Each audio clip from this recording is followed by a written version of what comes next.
그리고 그리스도의 재림의 날이 오게 되면 너는 깜짝 놀라게 될 거야. 내가 거둔 구원이 얼마나 영광스러운지 너는 보고 놀라게 될 거야. 저는 요즘 경동시장 지나서 종암동 올 때마다 정말 회의가 됩니다. 우리가 사는 동네 이게 언제까지 차가 이렇게 막힐 건지. 이 좁은 도로에 경전철 공사한다고 차로를 막아놓고, 그리고 공사 자체가 막 널브러져 있고, 비가 오면 막 엉망이 되고. 그런데 저는 종암동을 떠나지 않습니다. 왜 그러냐면 2년 후에 있을 것을 저는 미리 확신하기 때문입니다. 2년 후에 무슨 일이 생기냐면 공사가 끝나요. 종암동네 안에 2개의 출구가 역이 생겨요. 그리고 이 역은 이제 중계동부터 저기 왕십리를 거쳐서 논수업으로 분당까지 내려가요. 그래서 아무나 와서 살 수 있는 동네가 아니에요. 놀라운 동네가 돼요. 모두 다 부러워하게 될 거예요. 그렇게 교통이 좋은 동네에 사냐고. 지금의 모습을 보고 이사 가시면 안 됩니다. 2년을 견뎌내시기 바래요. 그날에 완성될 그날을 꿈꾸시기 바래요. 강남 재개발될 때, 분당 재개발될 때 옆에 다니면서 저 꼴이 말이 아닌데 저거 어떻게 사람 노릇할 건가, 저 도시가.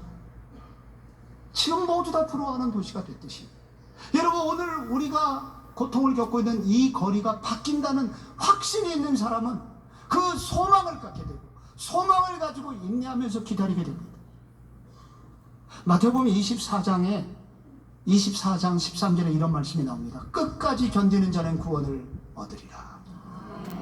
못 견디면 지옥 간다는 말씀이 아니에요. 이거는, 이 구절이 말하는 것은 구원이 취소된다는 말이 아니라 그 영광스러운 구원을 바라보라는 것입니다.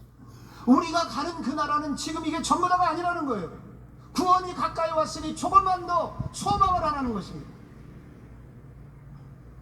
구원의 시제가 있다는 것을 믿을 때, 이것을 알 때 우리는 사단이 흔들어대는 마귀의 괴계를 물리칠 수 있습니다. 마지막 한 가지 더, 언약의 하나님을 기억해야 됩니다. 아브라함이 가나안 땅에 도착한 지 10년 후에 아직도 자식이 없었습니다. 그래서 영적 침체에 빠졌습니다. 그때 침체된 아브라함을 찾아오신 하나님이 아브라함을 밖으로 데리고 나가셨죠. 하늘의 별들을 봐라. 네 자손이 이와 같이 많을 것이다. 이것을 믿으니 하나님이 아브라함의 믿음을 그의 의로 여기셨다고 합니다. 그런데 그 하나님의 약속 다음에 아브라함의 질문이 나와요. 그런데 주님, 제가 조금 믿음이 약해서 그런데 저한테 증거를 보여주시면 안 되겠습니까? 하나님의 약속의 증표를 좀 보여주십시오. 그래? 그러면 너 암소, 3년 된 암소, 암염소, 순양, 산비둘기, 집비둘기 새끼를 취하라 말씀하십니다. 이것은 바로 언약을 맺자는 말씀입니다. 고대 중동아시아에서는 두 사람이 약속을 맺을 때 동물을 잡아서 갈라놓고 그 가운데 있는 피의 두 길을 언약의 당사자가 걸어가면서 뒤돌아서서 말하기를, 만약에 우리가 이 약속을 깨면 이 동물처럼 쪼개질 거야 하는 방식으로 언약을 맺거든요. 그래서 하나님 좋습니다, 언약을 맺어요.